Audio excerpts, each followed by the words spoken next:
പ്രേമലല്ലേട്ടാ, തുർക്കിക്ക് വീണ്ടും ഇന്ത്യ പണി കൊടുത്തിരിക്കുകയാണ്. അത് ഭൂമിയിൽ വെച്ചല്ല, ആകാശത്ത് വെച്ചാണ്. തുർക്കിയെ വീണ്ടും തൂക്കിയിരിക്കുകയാണ് ഇന്ത്യ.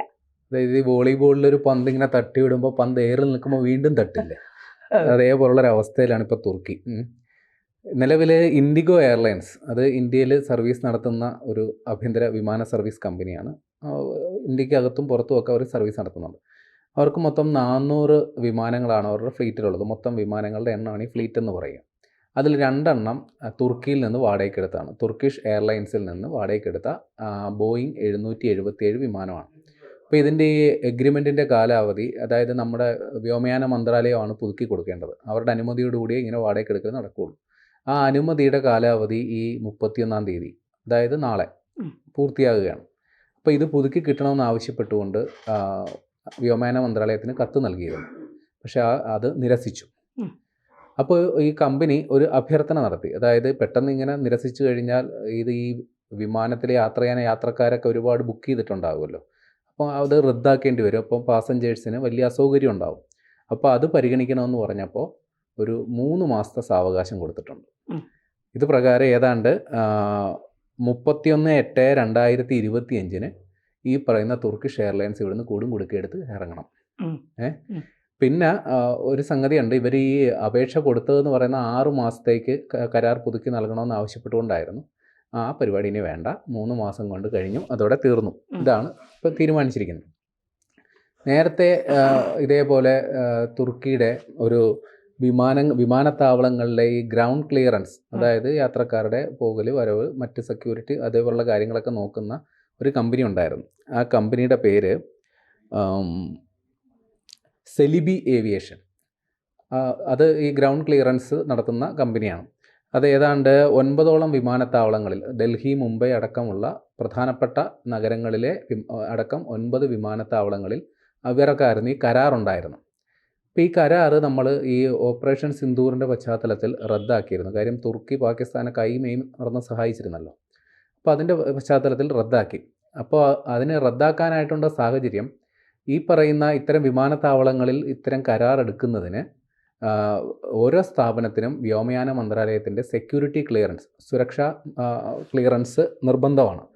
അതുണ്ടെങ്കിൽ മാത്രമേ ഏതൊരു കമ്പനിക്കും, അവിടെ ഒരു ചായക്കട നടത്തണമെങ്കിൽ പോലും അത് വേണം, സുരക്ഷാ ക്ലിയറൻസ് വേണം. അപ്പോൾ ഇതവരങ്ങ് റദ്ദാക്കി. രാജ്യസുരക്ഷ പരിഗണിച്ചാണ്. കാര്യം പാകിസ്ഥാനെ സപ്പോർട്ട് ചെയ്യുന്ന ഒരു രാജ്യമാണല്ലോ, അപ്പോൾ രാജ്യസുരക്ഷയെ മുൻനിർത്തി അങ്ങനെ ഒരു തീരുമാനം എടുക്കാൻ നമുക്ക് സാധിക്കും. അപ്പോൾ ഇതിനെ ചോദ്യം ചെയ്തുകൊണ്ട് ഇവർ പല ഹൈക്കോടതികളിലും, എൻ്റെ അറിവിലനുസരിച്ച് 2 ഹൈക്കോടതിയിലും, മുംബൈയിലും ഡൽഹിയിലും പരാതി ഫയൽ ചെയ്തിരുന്നു. പക്ഷേ ആ കോടതികളിൽ നിന്നും കാര്യമായ ഒരു അനുകൂല വിധി ഇതുവരെ അവർക്കുണ്ടായിട്ടില്ല. അവർ കേസും നാൾ വഴികളുമായിട്ട് അങ്ങനെ പോവുകയാണ്. അതായത് ഓപ്പറേഷൻ സിന്ദൂറിൽ നമുക്കറിയാമല്ലോ, പാകിസ്ഥാനെ കൃത്യമായി പിന്തുണയ്ക്കുകയും സഹായിക്കുകയും ചെയ്ത രാജ്യമാണ് തുർക്കി. ഇന്ത്യക്കെതിരെ ആക്രമണം നടത്താനായിട്ട് പാകിസ്ഥാൻ ഉപയോഗിച്ചത് പോലും തുർക്കി എന്നുള്ള ഡ്രോണുകളാണ്. ഈ അപകടത്തിന്, ഈ പ്രശ്നങ്ങൾക്കൊക്കെ ശേഷവും പാകിസ്ഥാൻ പ്രധാനമന്ത്രി ആദ്യം ഓടിപ്പോയ രാജ്യങ്ങളിലൊന്ന് തുർക്കിയാണ്. അവിടെ ഉർദുഗാനുമായിട്ട് കൈമേയും മറന്ന് തോളോട് തോൾ ചേർന്ന് കെട്ടിപ്പിടിച്ച് നിന്ന് ഫോട്ടോ ഇട്ട് പോസ്റ്റ് ചെയ്തിട്ട് പറയുന്നു, യു ആർ മൈ ബ്രദർ എന്നാണ്, എൻ്റെ സഹോദരനെ പോലെയാണെന്നാണ് ഉർദുഗാനെ വിശേഷിപ്പിക്കുന്നത്. അപ്പോൾ ഇത്തരത്തിൽ പാകിസ്ഥാനോട് വലിയ മമത പുലർത്തുന്ന ഒരു രാജ്യത്തോട് യാതൊരു തരത്തിലൊരു വിട്ടുവീഴ്ച വേണ്ടെന്നാണ് ഇന്ത്യയുടെ നിലപാട്. ഈ തുർക്കിക്ക് ഒരു പ്രശ്നമുണ്ടായപ്പോൾ, അവിടെ ഭൂകമ്പമടക്കമുള്ള പ്രകൃതി ദുരന്തങ്ങൾ ഉണ്ടായപ്പോഴും, കോവിഡ് അടക്കമുള്ള പ്രതിസന്ധികൾ ഉണ്ടായപ്പോഴും യാതൊന്നും നോക്കാതെ ഒരു സൗഹൃദ മനോഭാവം കാട്ടിയ രാജ്യമാണ് ഇന്ത്യ. അപ്പോൾ ആ ഒരു കാര്യം പോലും പരിഗണിക്കാതെ ഇത്തരത്തിൽ ഒരു അതിസങ്കീർണ അവസ്ഥയിൽ ഇന്ത്യയുടെ ശത്രു രാജ്യത്തെ പിന്തുണയ്ക്കുന്ന ഒരു നിലപാടെടുത്താൽ പിന്നെ അവരോട് യാതൊരു തരത്തിലുള്ള വിട്ടുവീഴ്ചയും വേണ്ടെന്നുള്ളതാണ് ഇപ്പോഴത്തെ തീരുമാനം. തീർച്ചയായിട്ടും ഈ തുർക്കിയുടെ ആപ്പിള് ഇന്ത്യൻ വിപണിയിൽ ഏറ്റവും കൂടുതൽ വിറ്റഴിക്കപ്പെടുന്നത് തുർക്കിയുടെ ആപ്പിളാണ്. 1200 മുതൽ 1600 കോടി രൂപയുടെ വരെ ലാഭം ഉണ്ടാകുമെന്നാണ് പറയുന്നത്. അപ്പോൾ ഇന്ത്യൻ വിപണികളിലെ വ്യാപാരികൾ ഒന്നടങ്കം തീരുമാനമെടുത്ത് തുർക്കിയുടെ ആപ്പിൾ വേണ്ട, ഞങ്ങൾക്ക് ഉണ്ടാകുന്ന നഷ്ടം രാജ്യത്തിന് വേണ്ടി സഹിക്കാൻ. മാത്രമല്ല, ഈ വിനോദസഞ്ചാരികളുണ്ടല്ലോ, അതെ, വിനോദസഞ്ചാരികളുടെ കൂട്ടായ്മയും അങ്ങോട്ടുള്ള ടൂർ പരിപാടികളൊക്കെ റദ്ദാക്കാൻ തീരുമാനിച്ചിരുന്നു. അതെ, അപ്പോൾ അവർ തീരുമാനിച്ചു ഇനി ഇസ്താംബുളൊക്കെ വളരെ നല്ല, തുർക്കിയിലെ ഇസ്താംബുളൊക്കെ കാണാൻ വളരെ മനോഹരമായ രാജ്യമെന്നാണ് പറയുന്നത്. പക്ഷേ യൂറോപ്പിലെ പാകിസ്ഥാൻ എന്നാണ് തുർക്കി അറിയപ്പെടുന്നത്. കാരണം ഭീകരവാദത്തെ ഇരു കയ്യും നീട്ടി സ്വീകരിച്ച് വരവേറ്റ് വീടിനകത്ത് കയറ്റി ഇരുത്തുന്ന ഒരു നിലപാടാണ് തുർക്കി സ്വീകരിക്കുന്നത്. അത് പാകിസ്ഥാന് പറ്റും, കാരണം അവരും അങ്ങനത്തേതാണല്ലോ. അതുകൊണ്ട് അവർക്ക് രണ്ടുപേരും ചേരുന്ന രാജ്യങ്ങൾ തന്നെയാണ്. പക്ഷെ ഇന്ത്യ പറഞ്ഞു തൽക്കാലം ആ നിലപാട് ഇന്ത്യയിലേക്ക് എടുക്കണ്ട, ഞങ്ങൾക്ക് നിങ്ങളെ സഹായവും വേണ്ട. ഏകദേശം 7000 കോടിയുടെ നഷ്ടമാണ് ടൂറിസം മേഖലയിൽ തുർക്കിക്ക് ഇന്ത്യയിൽ നിന്നുണ്ടായിരിക്കുന്നതെന്നാണ് പറയുന്നത്. അതുപോലെ തന്നെയാണ് വിപണിയിലും 148 കോടി ജനങ്ങളുള്ള ഇന്ത്യൻ വിപണിയെ പോലൊരു വിപണി ഇനി തുർക്കിക്ക് കിട്ടാൻ സാധ്യത വളരെ കുറവാണ്. അപ്പോൾ ആ വിപണിയിൽ ഇന്ത്യ പറയുന്നു നിങ്ങളുടെ ആപ്പിളുകൾ, ഇന്ത്യൻ ഗവൺമെന്റ് അല്ല നിലപാടെടുക്കുന്നത്, വ്യാപാരികളാണ് എടുക്കുന്നത്.